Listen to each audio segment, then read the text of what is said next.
In today's meeting, we will focus on a very important issue, workforce training, as part of our commitment to buy American, hire American, and frankly, to make America great again. I'm going to pretty soon have to take that word again out because we are moving at a level that few people would have ever thought possible, including job numbers and growth. And some big numbers have come out already, and I guess numbers will be coming out over the coming weeks, and I would expect they would be very, very good. I always talked about growth.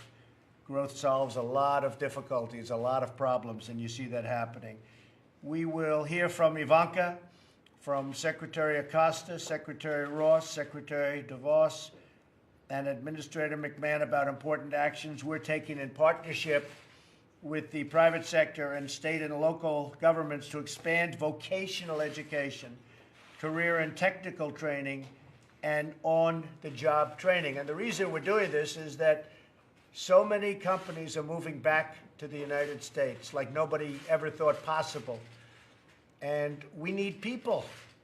We need trained people. We need people that know trades.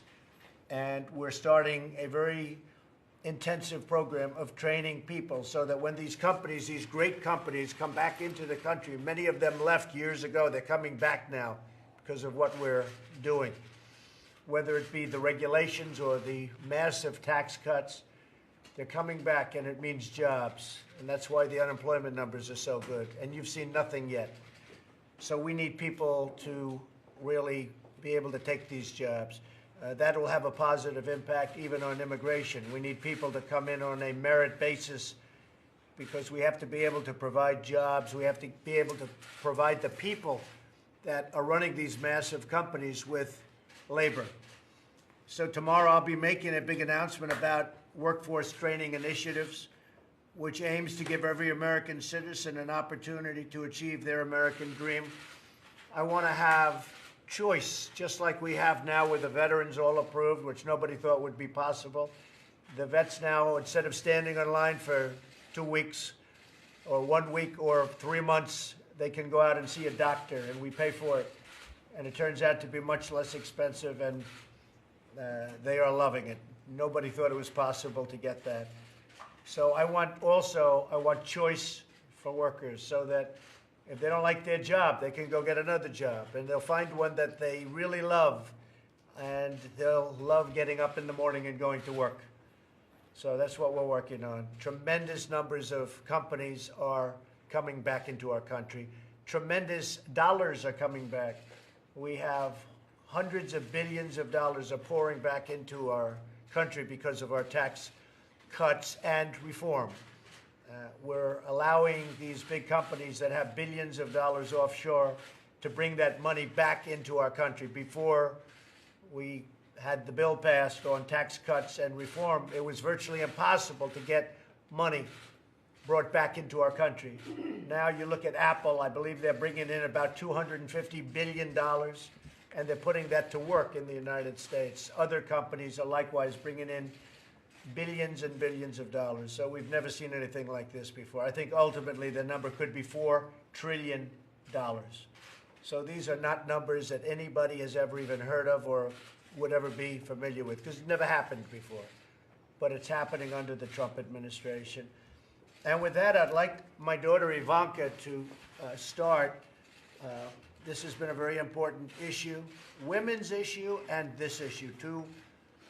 Any woman's issue is very important to Ivanka, and the issue of workplace employment and jobs and training has been really at the top of her list. So, Ivanka, could you say a few words, please? Absolutely, and maybe I'll move over here so you don't have to look behind. I'll ask the press, would you like to stay or would you like to leave? I'm shocked to hear that. Well, thank you, President, and thanks to the Trump administration's pro-growth policies, we see that the economy is roaring. Unprecedented deregulation and tax cuts have been a central component to the success of this administration's economic agenda. GDP growth last year surpassed all expectations. The unemployment rate currently sits at just 4%, and 3.7 million jobs have been added since the election in November 2016. America's economic future is bright. Last month alone, 600,000 additional Americans entered or re-entered the workforce. And there are millions of prime-aged Americans poised to join the workforce now that there are new and better jobs available. More people who have been discouraged and sitting on the sidelines are now throwing their hat back into the ring and deciding to look for a job. Our strong economy has brought a long-standing critical issue to the forefront. Employers are having trouble finding enough workers with the right skills. Job openings exceed the number of unemployed people in our country for the first time in recorded history. As we know, a robust labor market is great for the American worker. Wages are finally beginning to rise after almost a decade of stagnation, and people are coming off the sidelines and back into high-demand fields. However, current public investment in education and skills is de minimis after the age of 25, not reflecting an evolving economy in which workers must continually update their skills in response to the changing employer needs and an increasingly digital economy. Further, while employers themselves typically invest substantially in training for college-educated workers, they invest only half of that in workers with just a high school degree. This is beginning to change, and this administration is seeking to catalyze and accelerate private sector commitment to all of our workers. Already, the administration has taken critical steps to ensure all Americans have a pathway to good-paying jobs, and tomorrow, President Trump will take another important step to prioritize and expand vocational educations so that we can create and fill American jobs with American workers. President Trump will sign an executive order to establish the National Council for the American Worker and a separate advisory board. The council will work to develop a national workforce strategy and bring together cabinet-level leadership to build upon the successful work already being done and to further amplify that. Secretary DeVos has been working very hard over the last 17 months to ensure that the skills being taught in our classrooms align with those in demand in the modern economy. Secretary Acosta has been working to expand apprenticeship and to increase access to vocational education. Secretaries Mattis and Acting Secretary Wilkie have shown tremendous leadership in working to help transition our military service members into the workforce at the time their service draws to a close. Director Mulvaney and his team at OMB have put forward an exciting and ambitious plan to merge the Departments of Education and Labor so that we can holistically think about the role of education and the workforce. And Administrator McMahon has been traveling around the country and listening to the needs of small business, which now, for the first time in a very long time, now that deregulation has occurred and tax cuts have occurred, are citing the lack of skilled labor as their #1 constraint to growth. In addition to this U.S. Government Council, an advisory board co-chaired by Secretary Ross, thank you, Secretary, will bring together some of the most prominent employers and the country's largest employers to create public-private partnerships and develop recommendations for the implementation of this national workforce strategy. Recognizing that the American workforce is our country's greatest national asset, tomorrow President Trump will call upon the private sector and industry leaders to do their part and invest in the advancement in our current and future workforce. We are asking them to sign a pledge to the American worker, and commit to expanding apprenticeships, increase on-the-job training, and providing Americans from high school to those near retirement with concrete opportunities and to obtain the skills that will enable them to contribute to the economy and provide for themselves and their families. We'll also continue this campaign, and Secretary Ross and I will continue to engage the private sector to have more and more people sign this pledge and affirm their support. Whether it's opportunities for high school students to learn the skills to go straight into a job and avoid incurring student debt, or a mid to late career worker who needs to be retrained because their job is at risk of being lost to automation. We have to be thinking about the whole spectrum as we think about lifelong learning, and we need to engage the private sector to be our partner in that. These are real jobs, And these are new opportunities for growth. And we're confident that industry will partner with us to accomplish our goals of filling all vacant jobs with qualified workers. Following this launch of this initiative, we'll continue to press these companies, but also we'll work with governors and ensure that as the President visits states across the country, that they are mobilizing their largest employers to also sign the pledge and affirm their commitment to the American worker. I look forward to working with each of you in this room and the private sector to ensure that Americans are all provided with opportunities to thrive in this booming economy. I'd also like to thank the great team at DPC, Kara, Andrew Bremberg for their help, Chris Liddell, and of course the Vice President, who's been such a champion on this issue during his time as Governor of Indiana, and has implemented so many great workforce training programs in his state. So thank you for your leadership, and thank you, President Trump, for enabling us to really develop this holistic solution and empower every American worker with the opportunity to thrive. Thank you. Well, thank you very much. Wow. So if that were Ivanka Smith, the press would say, that was totally brilliant. We've never seen anything like that. As Ivanka Trump, they'll say, she was okay. That was great. That was really great. Unbelievable. I just wanted to tell you that we have had very good sessions with Mexico and with the new president of Mexico, who won overwhelmingly, and we're doing very well on our trade agreement. So we'll see what happens. We may do separately with Mexico, and we'll negotiate with Canada at a later time. But we're having very good discussions with Mexico. On July 25th, the leaders of the European Union will be coming to see us at the White House. And as you know, I've made no bones about it. They have massive trade barriers where our farmers can't sell there for the most part. They have other barriers on cars and lots of other things, even medical equipment, where it's very, very difficult to sell into the European Union. And they're going to be coming on July 25th to negotiate with us. We said if we don't negotiate something fair, then we have tremendous retribution, which we don't want to use, but we have tremendous powers. We have to, including cars. Cars is the big one. And you know what we're talking about with respect to cars and tariffs on cars. And they know better than you do. They know better than all of us do what that means. So they're going to come and they're going to try and negotiate a deal. We have very good relationships with Jean-Claude and Donald, all of them. But they're going to be coming to the White House on July 25th, so that'll be very interesting to see what happens. But Mexico's coming along very well. We've had really, really good discussions with them, and I think we can say that's pretty far advanced. It's getting closer all the time. Okay. With that, I'd like to ask Secretary Acosta to take over the stage and say a few words, Mr. Secretary. And you're doing a fantastic job, by the way, in case nobody's told you that. Thank you, Mr. President.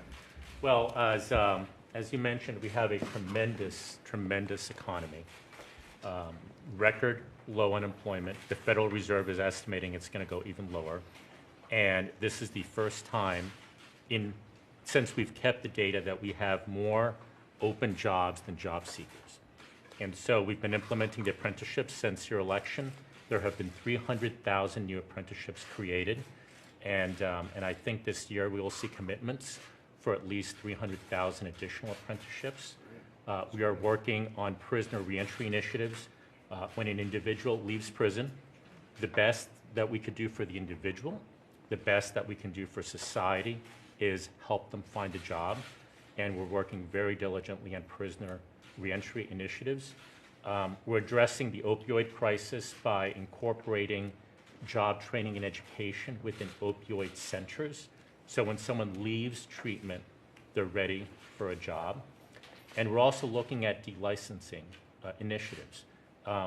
The states have various occupational licenses, and that's often a barrier to entry. You signed the executive order on military spouses, and that executive order took important steps to make it easier for military spouses to find jobs as the service person moves from base to base. We're working with the Department of Defense.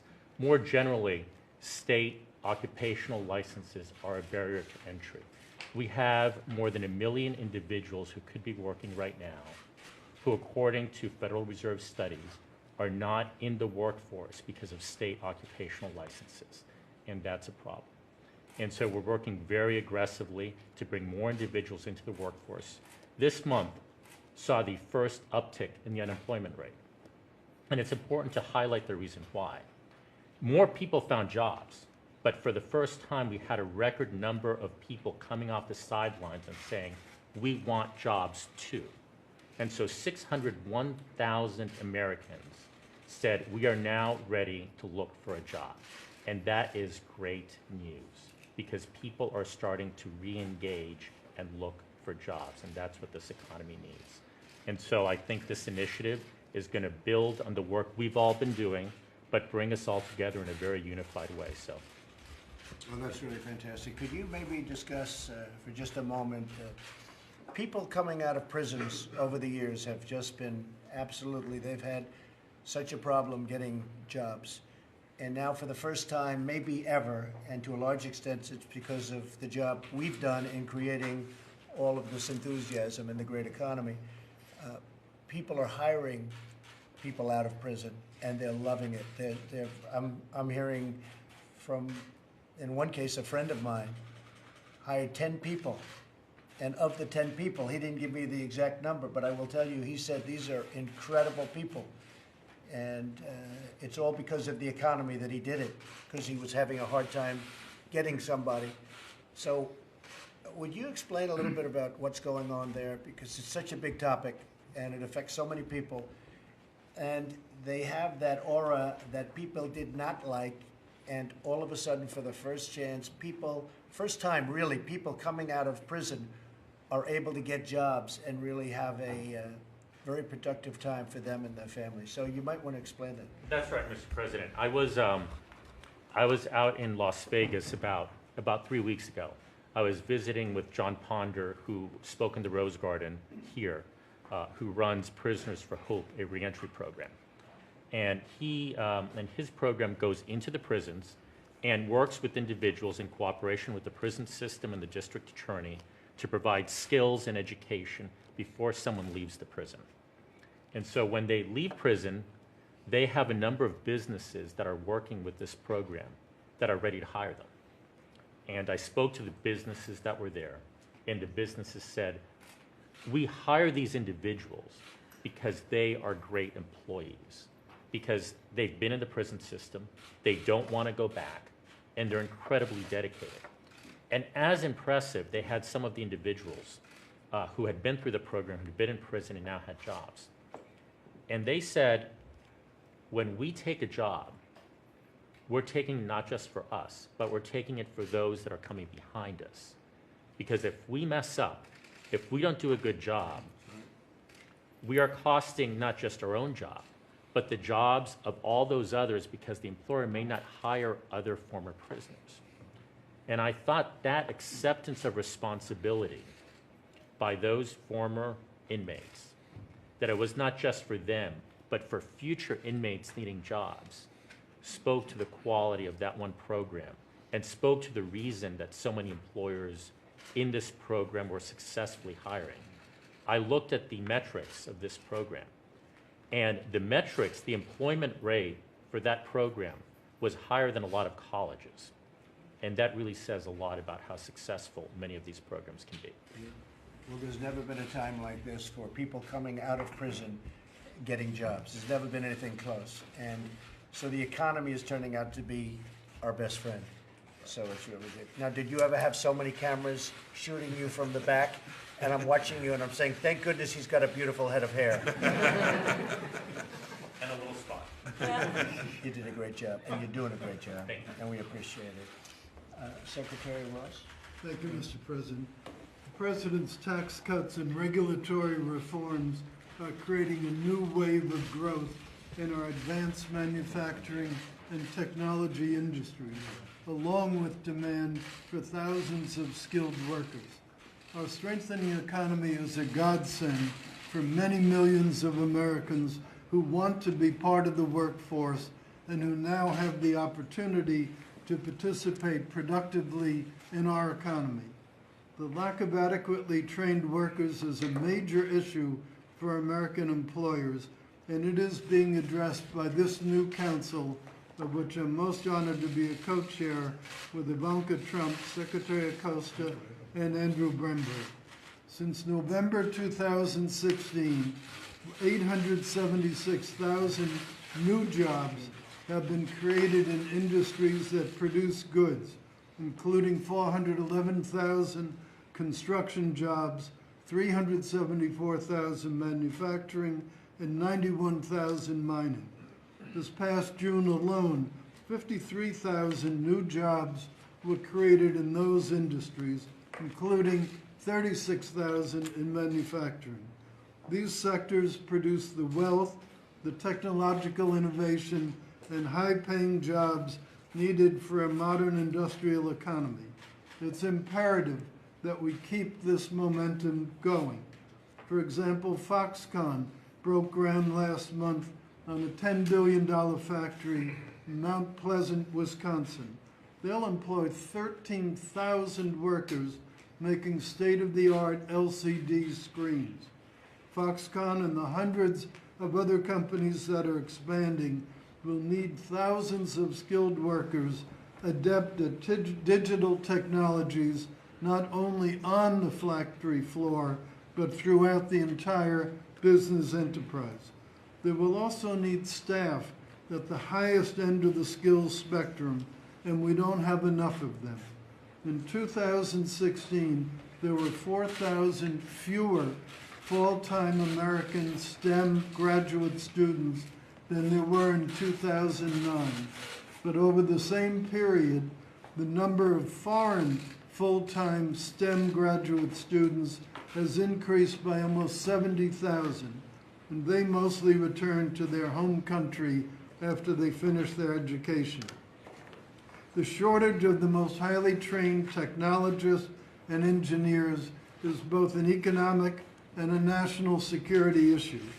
One of the biggest risks our employers and our military contractors face is having foreign nationals steal their important intellectual property and provide it to overseas governments. Just last week, Apple filed criminal charges against one of its former Chinese employees for stealing IP about the company's autonomous vehicle development program. That engineer is accused of providing trade secrets to Apple's principal competitor in China, X Motors. Training thousands more Americans for these sophisticated engineering jobs would substantially reduce such risks. But the burden of filling skills gap is falling directly on employers. Organizations with more than 100 employees spent $91 billion on worker training last year, almost 30% more than in 2016, and about 0.5% of our total economy.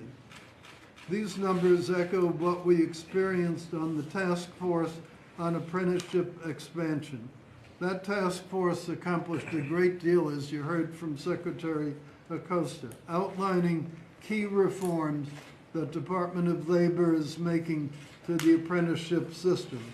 President Trump's new executive order now creates the National Council for American Workers to look at systematic issues that span our entire education and training system. It also establishes a new American Workforce Policy Advisory Board to be housed at the Department of Commerce. We will raise awareness of the job opportunities that are available for skilled American workers. We will recognize the companies and organizations that are successfully closing the skills gap. Look forward to chairing this new council with Secretary Acosta, Andrew Bremberg, and Ivanka Trump, and working with all the members of the council and with the American Workforce Policy Advisory Board. Thank you, Willie. That's very good. I thought I'd ask Secretary of State Pompeo to give us a little talk on some of our most recent activities, and maybe you could also touch on North Korea just for a couple of minutes, Mike, if you don't mind. I'll do that, Mr. President. Maybe I'll start there on North Korea. Fine. So I traveled to Pyongyang for the third time. We made progress on some issues. There's a lot of work to do. It may take some time to get where we need to go, but all of this will be taking place against the backdrop of continued enforcement of the existing sanctions. The North Koreans reaffirmed their commitment to denuclearize. We're making progress along the border to get the return of remains, a very important issue for those families. We think in the next couple of weeks we'll have the first remains returned. That's the commitment. So progress certainly being made there. Still a fair amount of work to do, but a very hopeful place that we find ourselves with making this strategic change for North Korea and giving them an opportunity for a brighter future for their people. Mr. President, I've turned to the trip to NATO when I was with you in Brussels.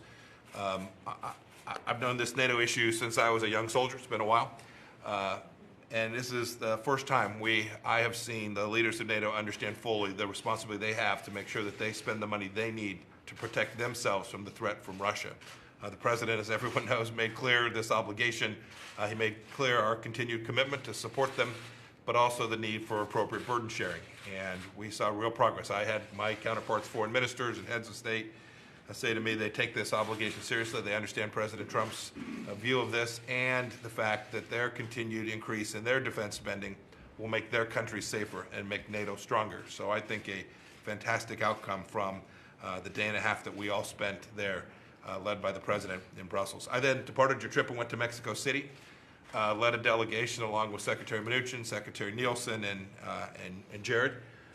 We met with President Peña Nieto and the incoming President López Obrador. And again, there are many issues on our plate. We made clear to them that the migration issue must be resolved, that we need to have strong borders. We talked to them about trade, and there'll be more, I think, in the coming days to talk about the progress we're making on trying to resolve the issues on NAFTA. I'm very hopeful there. We talked about all the other issues between our two countries and really set the tone that followed the President's conversation with the President-elect just shortly after the ballots were counted in Mexico. It was really remarkable to see the Mexican government transition in a way that demonstrated democracy.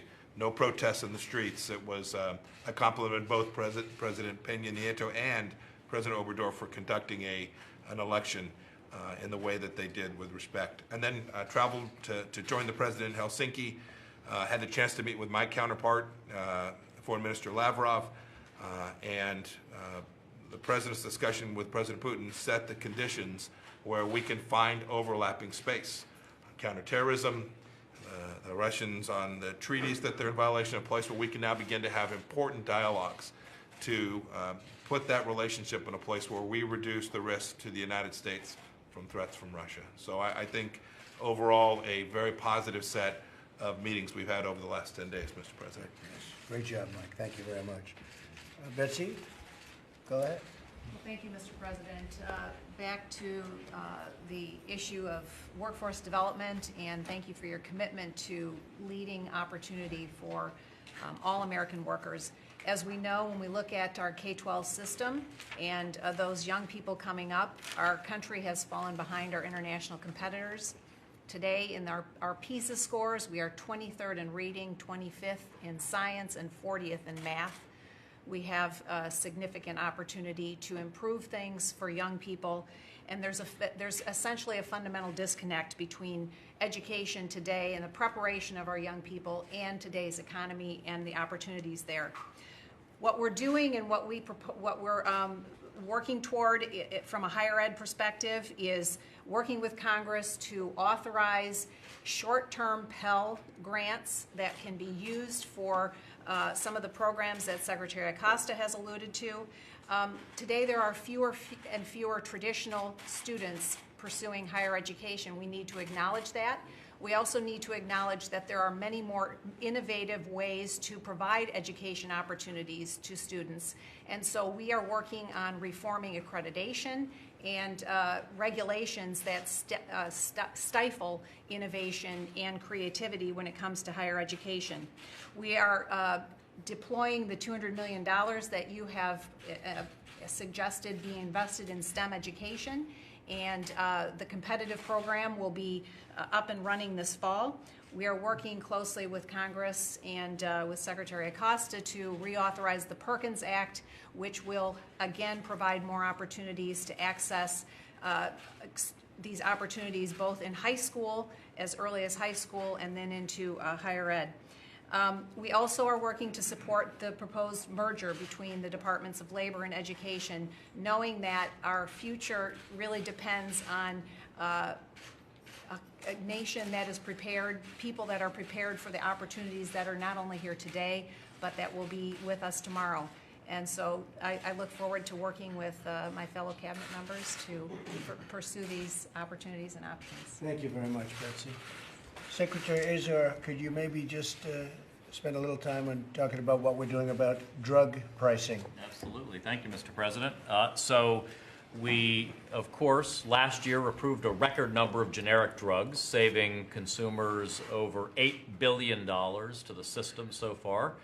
We also changed how we pay for drugs, reducing out-of-pocket expenditures for seniors by $320 million a year for our senior citizens. We had a whole suite of legislative proposals that we are waiting on Congress to enact that would reform our senior drug discount program, to reduce out-of-pocket spending, and to put more of the burden on the middlemen who run those programs. We have our blueprint for prescription drug pricing that we rolled out a couple of months ago. We just closed the comment period on that a couple of days ago, so we've received over 3,000 comments. We want to go into this as a complex area. We're talking about the complete restructuring and reform of $400 billion of the American economy. President Trump's doing it the right way, which is seeking input from experts. We got that input. We are right now, over the next several weeks, going to be rolling out several major initiatives as part of the drug pricing plan. Last week, we already announced that we will be reducing what we pay for new drugs in the senior drug program. When new drugs come on the market, reducing the amount that we pay for those already. We yesterday announced a major reform of our over-the-counter drug program so that every citizen can get drugs cheaper and without a prescription. This morning, we rolled out our biosimilars strategy.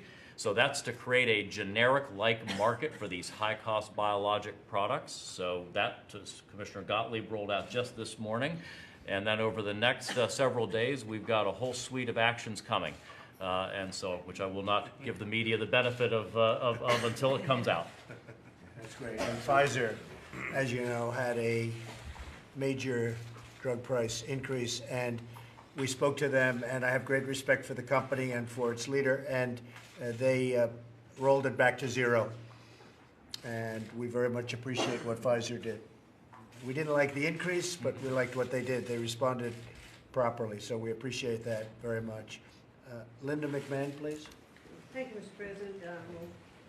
Clearly, to reiterate part of what's been said this morning, the tax cuts, regulatory rollback have clearly created a boom in our economy.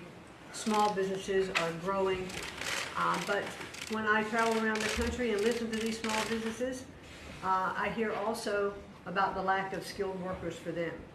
And if you can respect the position of small businesses, as big businesses grow, as they're raising wages, as they're making better benefits, not only to attract perhaps workers from other big businesses to come and work for them, the small business guy gets crushed a little bit because he can't compete with that increase in wages and the increase in benefits. So how are we going to help our small businesses? And as you've said many times, small businesses are big business. 30 million of them of our country. They're the backbone of the economy. So what SBA is helping to focus on is the training of a skilled workforce.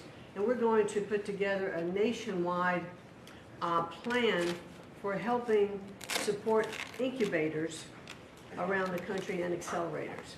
Because they really, and maker spaces, they are doing incredible jobs of training workforce coming out. And so as we go into these incubators, small businesses are already growing there. How do we take them from that position, putting them into the workforce? They are actually providing then more and more of the skilled workers. So I think it's going to be a great plan to coordinate that on a nationwide basis through incubators. I've seen it working, and I've also seen a lot of what's been discussed today about the apprenticeships and the programs that Betsy's been working on with education. I was actually in Charleston, West Virginia yesterday, and I was touring the small business Alpha Technologies, but they are located on a campus of Bridgeway Community and Technical College. On that campus, one whole area of technical innovation is being sponsored by one of the local manufacturers. And when you go in, all of the equipment that's in that training program at the community college is being provided by the business. The workers come and spend 2 days on campus, 3 days at the company. They're earning about $40,000 through the whole period of being in school. So they're graduating with the skill that company needs, and they can move right from the community college right into the business. And I think that's the kind of program that we're going to see fostering, because it is that calibration that we're looking for, so that businesses get the kind of skilled worker they need by the public-private partnership. So all in all, it's such a good story everywhere, and I keep hearing, many thanks for the tax cuts, regulatory rollback, because it is absolutely energizing what's going on. So Linda McMahon has done an incredible job, and I have to say, because I've known her and her husband Vince for a long time, they built a great business, and Linda was a very big part of it. For those of you that don't know, I know she was a very, very big part of it. So thank you for what you're doing a fantastic job. Ben Carson, say a few words about HUD, please. Well, one of the big initiatives that's been going on recently is we've put together a Section 3 task force. Section 3 of the Fair Housing Act says that if you're receiving HUD funding, there's an obligation to hire, train, or give contracts to the low-income people in that area. People have found all kinds of reasons to get around it, but we've almost finished reformulating it so that we remove a lot of the barriers that disincentivize people from utilizing it. And I think that's going to make a huge difference. And also, with the Envision Centers, we're going to be gathering the information about all of the apprenticeship programs and training programs, so that when somebody comes in, they're not confused. We'll have people who will help shepherd them, because we have a tremendous workforce out there, just waiting to be trained. And if we make it available to them, I think a lot of them will take advantage of it. Thank you, Ben. Really appreciate it. If I could ask, because it's very much in the news, Sonny Perdue, Secretary of Agriculture. I love the farmers, and we're breaking down barriers. One of the things I'm doing, as you know, with these trade deals that have been so unfair to our farmers and to our workers and to our companies from other countries. We're talking about it all the time, and we're breaking down barriers so that our farmers can sell their goods to other countries like they sell their goods to us. And one of the examples is Canada. They charge us on dairy products 275% tariff. At 275%, it's just not appropriate. It's not fair. And there's a big imbalance, even though a lot of people don't think there is. But there is a big imbalance between Canada and the United States in terms of surplus and deficit. But perhaps you could talk a little bit about the farmer, and I think they understand exactly what we're doing, and we're doing it as rapidly as possible, and we're taking some strong measures. But it's not fair when, I won't mention specific countries, but you know the ones I'm talking about, when certain countries have barriers that make it impossible for our farmers to sell into those countries, and yet they sell all sorts of products into ours unrestricted.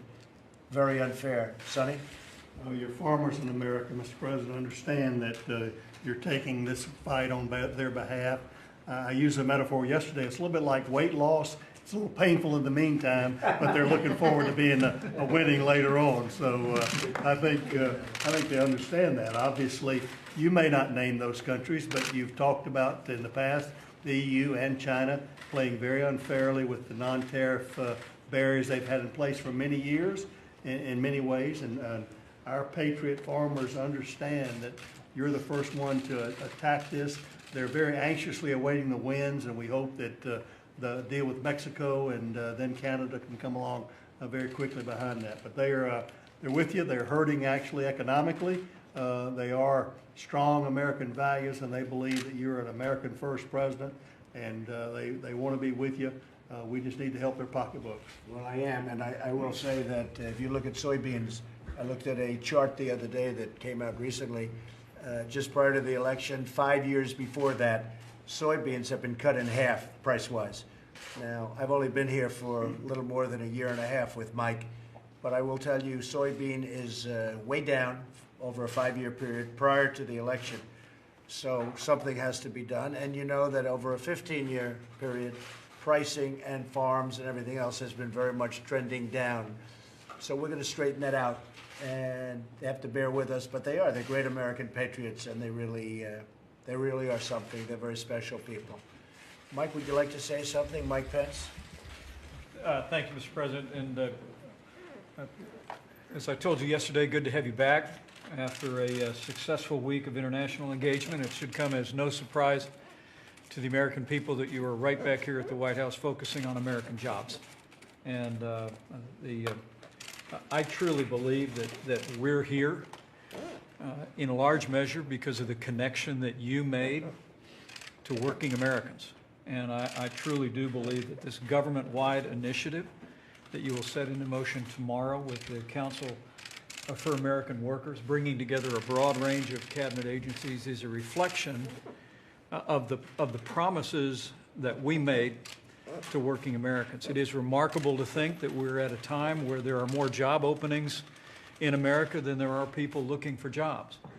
But the efforts that are reflected here, I think, demonstrate that you're a president. This is an administration that believes that all honest work is honorable. I've seen the way you interact with working Americans across this country. You love people that know how to make things and grow things. And this commitment to skills education, to vocational education, I think is a reflection of that. And I'm very excited to be working with you on it. Having had the experience of working in this area a bit when I was governor of Indiana, I see how enthusiastic the American people are for this. I especially want to thank Ivanka Trump for her work in this area, bringing together all these various agencies and all the cabinet members who are working so much. I truly do believe that this will be a centerpiece and a legacy long after we finish our work here that will pay dividends for prosperity for the American people. I think so, Mike. I do think so. Thank you all very much. Appreciate it. Thank you. Way out. Is Russia still Thank you targeting very the much. U.S.? Is Russia still targeting the U.S. Thank you Press, very let's much. go. Mike. Make your way out. No, you don't believe that to be the case? Let's go. We're finished here. Senator Schumer said you would walk me back to Press, let's go. Thank you very much, Make everybody. your way out. Can you just We're clarify? doing very We're well. moving. I love it. Let's We go. are doing Keep very well, moving. and we're doing very well, probably as well as anybody has ever done with Russia. And there's been no president ever as tough as I have been on Russia. All you have to do is look at the numbers, look at what we've done, look at sanctions, look at ambassadors not there, look, unfortunately, at what happened in Syria recently. And I think President Putin knows that better than anybody, certainly a lot better than the media. He understands it, and he's not happy about it. And he shouldn't be happy about it, because there's never been a president as tough on Russia as I have been. Okay, thank you very much. Make your way out. We're leaving. Thank you. Let's go. Do you believe Keep moving. Do you believe no Let's go. We're leaving. We're finished here. Let's go. Make your way out. We're Thank finished. you. Let's go. Thank you very much. Do you have any intel reports to say? Come on, keep moving. Let's go.